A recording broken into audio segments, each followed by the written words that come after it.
My talk doesn't start for 8 minutes, but they've given me permission to tell you something outside my talk first, which I totally want to do, because there's something great that happened last week, and it was way too late to get it in my talk. So forget about this for 8 minutes. We'll get back to that. What I want you to see is the link vulnerability. How many people know about the link shortcut vulnerability? Yeah, not even half of you. That means you guys can totally take over those guys. All right. So on my website, samsclass.info, they had Wi-Fi on my airplane. So I got this working on the plane to another conference I just got back from. And we did it down there. This is awesome. And you don't need to know anything. So I wrote it up here and I tried to get it in the speaker's corner, but I was too late to do it. So go to samsclass.info and you can take over everybody around you. And everybody in the whole blasted world right now. This is one of those rare times. So what's going on is the Microsoft has a vulnerability that was found in their operating system so that link files, the routine that draws the picture on the screen, on the icon, has a bug in it. And I don't know exactly what it is. It's something like a buffer overflow, but anyway, you can put malicious binary in that file. So just viewing the file and seeing the icon means you're owned. So you can do it, and glorious HD Moore put it in Metasploit. So all you do is load up Metasploit, issue the same old commands you always use in Metasploit.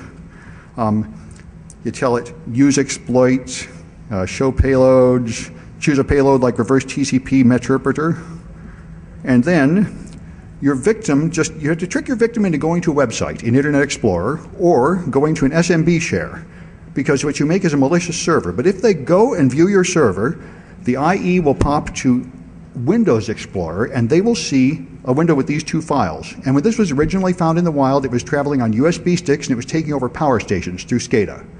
But the first step of that attack, which is a 3-stage attack, was this one, which is awesome. So as soon as you see this shortcut and the little picture appears, it's all over. You are owned. It has injected this DIL into memory and executed it. And if you're using Metasploit, it goes a phone back to you saying, please control me. And you control it, and you own that box. And that's what these instructions show you how to do. Metasploit looks like this when you're running it. Then when they connect, it does all this complicated stuff back and forth, sending more and more stuff over to the victim. And eventually, when it's done with all that hogwash, you get a session open. And then you just open the session, and you have a command prompt on that machine, and you can do whatever you want to it. I, of course, just go to the desktop and make a directory called owned, and your victim will just see directories start appearing on their desktop. It's wonderful. And there's nothing you can do about it, at least easy. There's no Microsoft patch. There are some things you can do, though, and that's, of course, the serious side of this. This is an awesome demonstration for students to get their attention, and it'll be homework for all my students next semester, but it'll be old and tired by then, like all my other homework, stuff that's been patched, so you have to get an old machine that's not patched, and then you can see it. But right now, you can do it to real living machines. And if they want to be patched, they have to go off the map. And you can use Sophos, made a nice tool that will patch it. Microsoft Security Essentials apparently detects it because we tried it in the classroom 2 days ago in Orlando, and a guy with Microsoft Security Essentials, it popped up and saved him. So that's cool. So if you want to be safe, probably the most reasonable, sane thing to do is put on Microsoft Security Essentials. I imagine the other antivirus products will eventually catch it too, and maybe they already have. But anyway, there's a Microsoft workaround, but it stinks. You have to hack the registry, and you have to turn off the display of all icons. So anyway, so all your icons look like dirt, so it's not much fun. Anyway, this is great for me that the previous speaker ended a bit early, because I was thinking, I can't add this to my talk. And this is exciting. So you should all take over everybody around you at Windows, and then you can laugh. Because at DEFCON, you can do this stuff. And this is, as far as I know, when it's not common that you have these living 0 days with no patch. But it means that every server on the internet running Windows, and almost everybody running a Windows machine in here like me, is probably vulnerable. As a matter of fact, I am vulnerable. I never got to go around to patching my own box, which is commonly the case. Attacking boxes, you never patch them. I never run the firewall, right? I'm always getting all that junk out of my way. So, yeah, you could take me over, actually. But you have to trick me into clicking on your link. Anyway, let me see if it's time for my official talk yet. Looks like it is. Is there an authority figure? There you are. Is it time to get started? Okay, he says it is. All right, so let me depart from that, which is great stuff, but it's not my official talk here, which is also extremely important. I'm here on a mission from God. Okay, which is IPv6.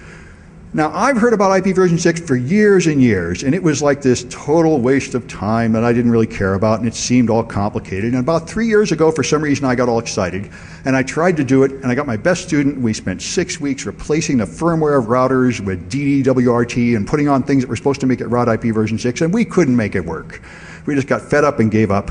One other student of mine actually got it working because he had a Cisco router at home, but it would cost $200 a month to get IP version 6 to your house. And I said, well, you know, there's no point teaching anybody anything yet because there's no equipment worth having yet that you can afford in your house, and I better wait for them to do that. But in the back of my mind, the reason why I thought it would probably be okay is because there's Class D and E just sitting there. 32 Class A's, enough to last us 5 or 8 more years. So I figured there's really no crisis coming. But then I went to Hurricane Electric in Fremont, California. I went to a talk there, and they told us about IP version 6. And Aaron, the American Regional Internet Number Association, something like that, the people that really hand out the IP addresses were there, and they said they are not going to hand out D and E for general use. So we're coming into a time of crisis, and nobody is ready. And I knew this was my mission from God, to make sure all you people know about the crisis and what you can do about it, because it's easy this time, thanks to Hurricane Electric. So I'm Sam Bowne. I teach at City College, San Francisco, and everything, my talk and everything is all on the web. All my stuff is always available for anybody to use. So let me show you why I care. IP version 4, we've all seen these addresses, 192, 168, 110, and of course in binary, that's a 32-bit binary number. And we all know how to subnet that and everything, but there's only 32 binary numbers, so there's only 2 to the 32 of them, and that's only 4 billion, and that's ridiculous, right? There's 7 billion people, and how many devices do you have on your body right now that need an IP address? I must have 4, and when I'm in my house I have another 12, and you know, there's no way 4 billion is ever going to cut it. So that's a problem. IP version 6 is the answer. Make the addresses really long and disgusting, like this, in hexadecimal. That is an IP version 6 address. Learn to love it. That is 128 bits long, and the good thing about that is there are enough of them, of course. That is 256 billion, billion, billion, billion. So until we colonize the entire galaxy and have every atom in our body independently addressed to reform at will, we're not going to run out of those addresses. So we will not have to have IP version 7 in another 10 years. At least not because we ran out of addresses. And we really are running out of IP version 4 addresses. Here's the current situation. There are 256 Class A's, blocks of 16 million, which is how they are commonly allocated. And we are now down to maybe 16 left. And they've already allocated something like 6 or 8 of them this year. They're going to completely run out of them in 2011 at the current rate. It is an estimate because they are not allocated on a regular timetable, but they're going to run out in about 1 year. In about 1 year, whoever invents the new cell phone or iPad or any kind of gizmo and wants to sell 50 million of them is going to go say, okay, I got 50 million more things to attach to the internet, and Aaron is going to say, tough, the internet is full. You cannot attach any more devices to it. This is not going to be fun. So there's a crisis coming. We could see it coming 10 years ago, and we're now down to less than 1 year left, and nobody cares. Everywhere I go, most everybody, about 90% of my audiences have no interest in IP version 6 at all. They still think the way I did 4 months ago, it was some piece of nonsense. It's just a fake crisis like Y2K, because they can just hand out those D and E addresses. They're just sitting there. And here's the projected timetable. The main reservoir of addresses will run out in 2011, but the regional internet registries will have some left over, which they can continue to distribute, and they will begin running out in 2012. That's the prediction. And then people will really go, and there won't be any more IP addresses available. That's the end of the world. The internet's full. Pack up the internet and go do something else. That's not going to be a hit, but let me tell you what's already started happening. I brought up 2 years ago to my network administrator. At City College, we have a whole Class B address space. We have 65,000 IP addresses, and we're only using 30 of them for public-facing web servers. So we don't need them, so I wanted to sell them a long time ago, because we're broke, we need money. And I went to my network administrator, and he said, you can't sell them, we don't really own them, they're on loan or, you know, rent from some agency like Guyana. But they just changed their policy about a month ago, so you can really sell your IP addresses now, because they said there are only 2 possibilities in the next year. They're either going to be a black market for used IP addresses, or there's going to be a white market for used IP addresses. So we might as well choose the second of these two alternatives.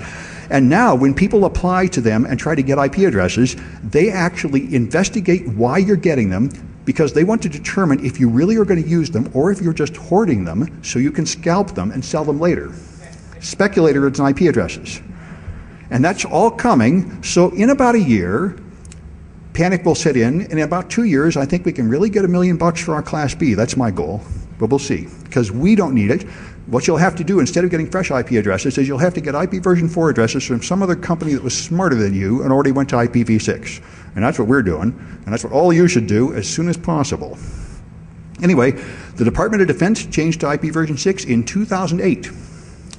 They had a goal and they met it. To have the whole network runnable on IP version 6 at 2008, that is what put pressure on the end operating systems. Like Microsoft put it in Windows XP, and they put it very well in Vista and Windows 7. It's in Linux, it's in Unix, it's in the Apple, although Apple did a pretty bad job of it, but they will eventually be pressured to fix it. The rest of the federal government will switch in 2012 to IP version 6. And therefore, since every large manufacturer has to sell to the government, they have all been pressured into putting IP version 6 in their products, even though there is no significant amount of traffic on the backbone in IP version 6 yet, and no significant consumer demand for it yet.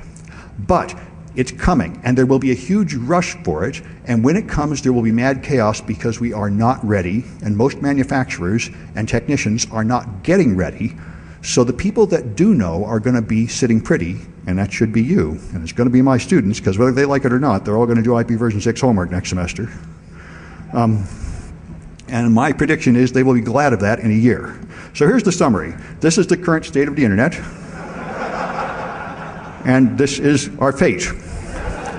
Those who accept soon will have a position of power in the new order. Those who resist will be crushed. So, now that you have hopefully been motivated, you can now face the problem I faced, which is what do you do? Because there are big, thick books full of long, complicated, irritating things. And I looked at Microsoft's recommendation for an IP version 6 lab, and it was 260 pages long. And I said, how can it be this hard?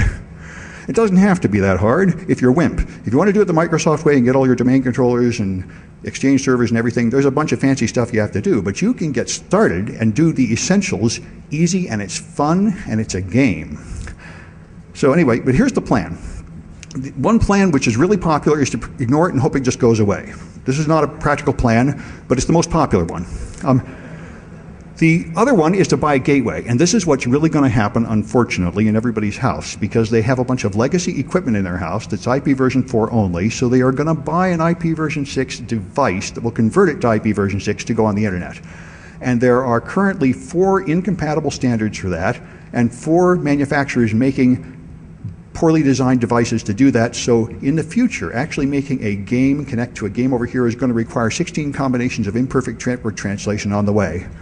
And even more than that, Aaron will be giving some talks here, and they may get into this, but the IETF guy at the last conference I went to was very unhappy because there's now NAT 4 to 4, changing IP version 4 to other version 4. There's NAT 4 to 6, there's NAT 6 to 4, and now there's even NAT 6 to 6, which was never supposed to happen. The whole point of IP version 6 was going to be end-to-end addressing, but that's already broken because the end user machines can't handle the multi-homing. And I'll show you a little bit of that later. Anyway, so gateways are in the future, and they're going to be a bloody mess, but companies are not going to use them. What you really want to have is dual stack on your company. This is the goal for the foreseeable future. For the next 10 years, we're going to have to run both IP version 4 and IP version 6 on our whole networks, because everybody's going to have a mix of devices. And right now you can run IP version 4 only, but in 360 days, and therefore all the people that plan more than a year ahead have already begun doing this, like Comcast and Verizon and Facebook and Google. They're already putting up IP version 6 properties, so soon there will be IP version 6 only websites and IP version 6 only end user devices. I think it's Verizon cell phones are already IP version 6 only. It might be Comcast, I get them mixed up. One of those companies has already decided to use IP version 6 only on their cell phones. Smart meters are IP version 6 only, and Japanese televisions are IP version 6 only. And they get converted at the enterprise network address translation. Anyway, In the short run, the trick to get started learning is to use a tunnel. This is awesome. If you tunnel, you can take an existing IP version 4 internet connection and you can run IP version 6 over it. Now, of course, this does not solve the problem. You're still using an IP version 4 address. It makes all your performance in IP version 6 inferior to your IP version 4 and all that, but it means you can learn how to do it now. And then you've got everything ready when you get native IP version 6 from your internet service provider, which is coming very soon. AT&T offers it now, I've been told, with their latest UVerse. And various providers, I think Comcast just had their first rollout in California a month ago of IP version 6 directly to the businesses. So it's coming. So the fast thing is to set up a tunnel, and you can all do this right now, and all my students are going to do it, and you should, because it's great. There are free tunnel brokers out there. Hurricane Electric runs one called Tunnel Broker. 6XS is one someplace in Europe. GoGo6 is my favorite because it's easy. You don't have to do anything to get a GoGo6 tunnel up except use Windows. And if you can't stand that, you should try one of the others. But here's GoGo6, and let me just show you because I am on IP version 6 right now. I'm connected with a wire to this DEFCON network. I'm using Windows 7, and so here is my local area connection down here. I have an IP version 4 address of 172.16.8.233. Now this FE80 address is a link local address. That's like a 169.254 address. It can only be used for local traffic. But I'm tunneling through the GoGo server. And I should have it running in one of my other panes here. There it is, the GoGo client. This is awesome because once you set it up, you don't have to touch it. And everywhere I carry my laptop, it connects to IP version 4 at a coffee house, and within a minute, the IP version 6 tunnel turns on, so I always have IP version 6, and I don't have to do anything to earn that because it automatically connects with a non-authenticated free account to these guys, and I can choose how I want to do it. Right now, I'm using the most universal one, UDP traversal. It will go right through network address translation and right through everything. I can go anywhere. It goes right through firewalls. It sends UDP packets out, and inside the UDP packets is IP version 6 hiding inside the IP version 4. And if I want to see my address, here is my glorious IP version 6 address. A long, horrible mess. But I've got it. And if I want to see the effect, I can go look at the 6SS website. Let's go to this one and just go to 6XS, and the awesome bar should find it. Yeah, open TNS. Well, here it is, 6SS. All right, and 6SS are the people that run one of those many tunnels, but the particular thing cool about them is at the bottom, they will tell you whether you got it, typically, although now it's not doing it for me.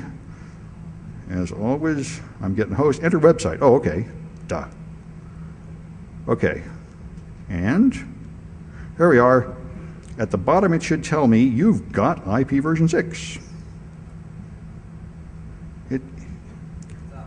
Non-SSL IP version 6 connection. It puts my address there. It's not as clear as it could be, but there it shows that's my IP address. You can make your IP address look a little smaller, and let me go back to my slides, but that shows I connected over version 6 instead of version 4, and that's the point.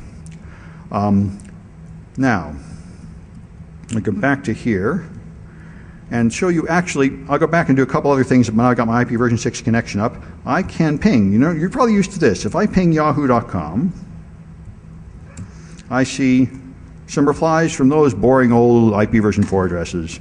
But if I ping google.com, I get IP version 6 by default because it prefers it. And that's Google's IP version 6 address. If you want to see what they've got, you do NS lookup in interactive mode, so you can set the query, and set the query to give me the A record, which is IP version 4, and the IP version 6 record, which is 4 times longer, is the AAAA record. And now I can look up google.com, and I can get them both. There's the IP version 4 address for Google and the IP version 6 address for Google. Now, most people, like Facebook, has got my server. I'm using IP version 6 DNS server, but see, Facebook only has IP version 4 DNS records. But if you do, I think it's v6.facebook.com. Yeah, I guess not. Right, they do have an IP version 6 presence, but it's not resolving on me now, and I'm not going to struggle with it, because something always has to go wrong. But anyway, that's the deal there. So let me just show you the way to do this that's fun. Hurricane Electric made a certification process, and I finished it, and I sent it to all my students are going to suffer through it. So here's what you do. You first prove that you're an IP version 6 client, and then you make it to a certain level. Then you prove that you run a web server that responds to IP version 6 requests. Then you set up a DNS server, or then you set up a mail server that takes IP version 6 email, and then you set up a DNS server that takes IP version 6 DNS resolution and hands out that quad A record. And then you set up a DNS server that propagates an IP version 6 glue record to the root of your domain. Now, by the way, perhaps I won't feel so stupid. How many people know what a glue record is? Yeah, well, I didn't. You're smarter than me. Anyway, but the glue record, you can learn about it if you do this certification, which I highly recommend, and it's fun. There are steps in it. So Google gave me a free cell phone. They gave me an Evo, which is awesome, but they didn't tell us they were going to give us an Evo at this conference. They said they mailed me a Droid 6 weeks before the conference, so I transferred my service to the Droid. Then when I got the Evo, I said, this Droid was wonderful 6 weeks ago, but it's junk. Now it's junk. I had to have my Evo. So I transferred to there, and I gave the Droid away to my students that would get the highest certification, and they embraced this. This was a hit. So they had 30 days to get the highest level of IP version 6 certification. One of them made it all the way to the end. And if you do make it all the way to the top, where you have all those things working and you are sage, you get a t-shirt. And I told them that if they gave me the t-shirt, I would wear it to DEFCON, and they mailed it to me right before the conference. So this is the awesome t-shirt you get for being a sage.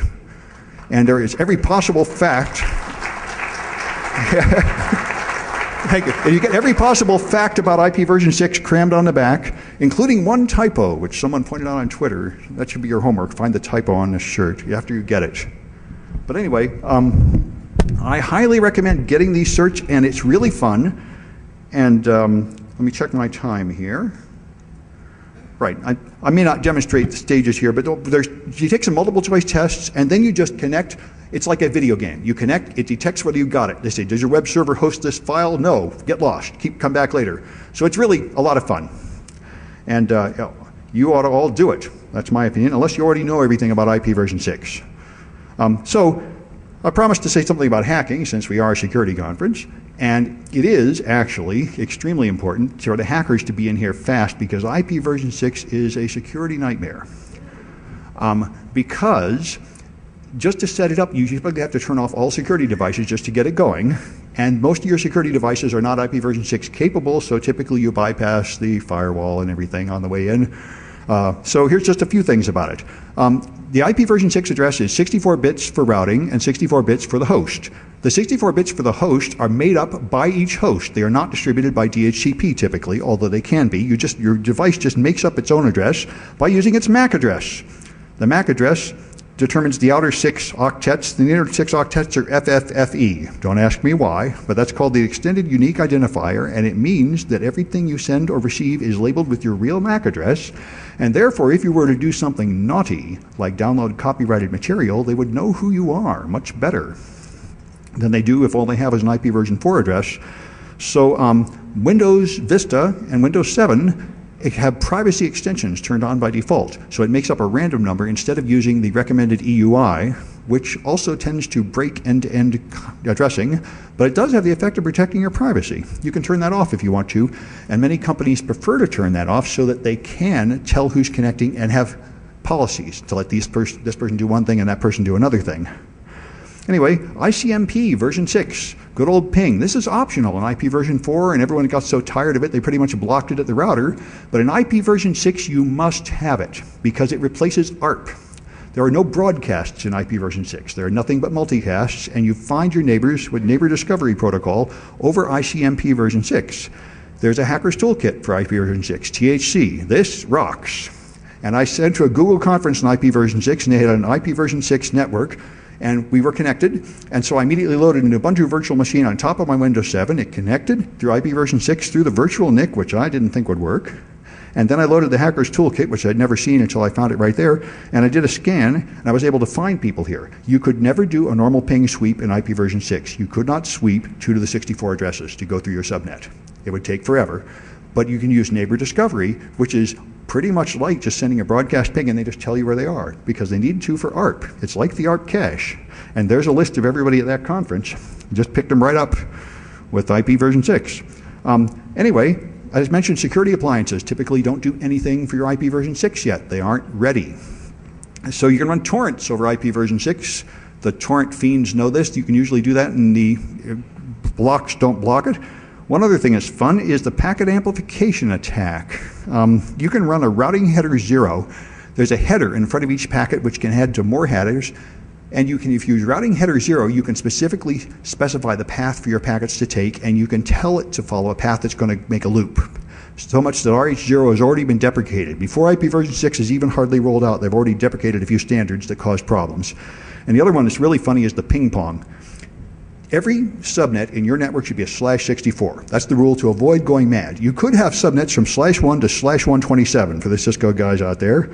And you would use a /126 to make a subnet with only 2 addresses for a point-to-point link, but they recommend using a /64 for everything because you got so many addresses you can waste them. But if you do, if I make one end of the cable end in 1 and the other end in 2, all I have to do is send in one packet destined for 3 and coming from 4. And this packet will return an ICMP unreachable, and this packet will return an ICMP unreachable. It will flood the packet completely at line speed. One packet, poof, that line is dead. There are devices out there that really fall for this. And if you have a long memory, you may remember TFTP had a similar problem. TFTP originally, as written in the RFC's Trivial File Transfer Protocol, said you can send data and it's acknowledged. Every packet will always be acknowledged. If there is an error, you will send an error acknowledgement, and that will have to be acknowledged. And, you know, they didn't think of this. But TFTP works until the first error, and then it floods the wire with bang, bang, bang, bang, bang, bang, acknowledging each other back and forth. They patched that. Anyway, those are just a few of the problems coming up. And I guess I've run out of things to tell you. Everything's on my website if you want it. And we're going to have the questions in room 106. And I think I might even have, I'm right on time. I think I'm supposed to end at 1:20, I reckon. All right, so let's go to room 106 if you got any questions. My talk doesn't start for 8 minutes, but they've given me permission to tell you something outside my talk first, which I totally want to do, because there's something great that happened last week, and it was way too late to get it in my talk. So forget about this for 8 minutes. We'll get back to that. What I want you to see is the link vulnerability. How many people know about the link shortcut vulnerability? Yeah, not even half of you. That means you guys can totally take over those guys. All right. So on my website, samsclass.info, they had Wi-Fi on my airplane. So I got this working on the plane to another conference I just got back from. And we did it down there. This is awesome. And you don't need to know anything. So I wrote it up here and I tried to get it in the speaker's corner, but I was too late to do it. So go to samsclass.info and you can take over everybody to the victim. And eventually, when it's done with all that hogwash, you get a session open. And then you just open the session, and you have a command prompt on that machine, and you can do whatever you want to it. I, of course, just go to the desktop and make a directory called owned, and your victim will just see directories start appearing on their desktop. It's wonderful. And there's nothing you can do about it, at least easy. There's no Microsoft patch. There are some things you can do, though, and that's, of course, the serious side of this. This is an awesome demonstration for students to get their attention, and it'll be homework for all my students next semester, but it'll be old and tired by then, like all my other homework, stuff that's been patched, so you have to get an old machine that's not patched, and then you can see it. But right now, you can do it to real living machines. And if they want to be patched, they have to go off the map. And you can use Sophos, made a nice tool that will patch it. Microsoft Security Essentials apparently detects it because we tried Internet Explorer, or going to an SMB share, because what you make is a malicious server. But if they go and view your server, the IE will pop to Windows Explorer, and they will see a window with these 2 files. And when this was originally found in the wild, it was traveling on USB sticks, and it was taking over power stations through SCADA. But the first step of that attack, which is a 3-stage attack, was this one, which is awesome. So as soon as you see this shortcut and the little picture appears, it's all over. You are owned. It has injected this DIL into memory and executed it. And if you're using Metasploit, it goes a phone back to you saying, please control me. And you control it, and you own that box. And that's what these instructions show you how to do. Metasploit looks like this when you're running it. Then when they connect, it does all this complicated stuff back and forth, sending more and more stuff. Override it in the classroom 2 days ago in Orlando, and a guy with Microsoft Security Essentials, it popped up and saved him. So that's cool. So if you want to be safe, probably the most reasonable, sane thing to do is put on Microsoft Security Essentials. I imagine the other antivirus products will eventually catch it too, and maybe they already have. But anyway, there's a Microsoft workaround, but it stinks. You have to hack the registry, and you have to turn off the display of all icons. So anyway, so all your icons look like dirt, so it's not much fun. Anyway, this is great for me that the previous speaker ended a bit early, because I was thinking, I can't add this to my talk. And this is exciting. So you should all take over everybody around you at Windows, and then you can laugh. Because at DEF CON, you can do this stuff. And this is, as far as I know, when it's not common that you have these living 0 days with no patch. But it means that every server on the internet running Windows and almost around you, and everybody in the whole blasted world right now, this is one of those rare times. So what's going on is Microsoft has a vulnerability that was found in their operating system so that link files, the routine that draws the picture on the screen, on the icon, has a bug in it. And I don't know exactly what it is. It's something like a buffer overflow, but anyway, you can put malicious binary in that file. So just viewing the file and seeing the icon means you're owned. So you can do it, and glorious HD Moore put it in Metasploit. So all you do is load up Metasploit, issue the same old commands you always use in Metasploit. You tell it, use exploits, show payloads, choose a payload like reverse TCP meterpreter, and then your victim, you have to trick your victim into going to a website.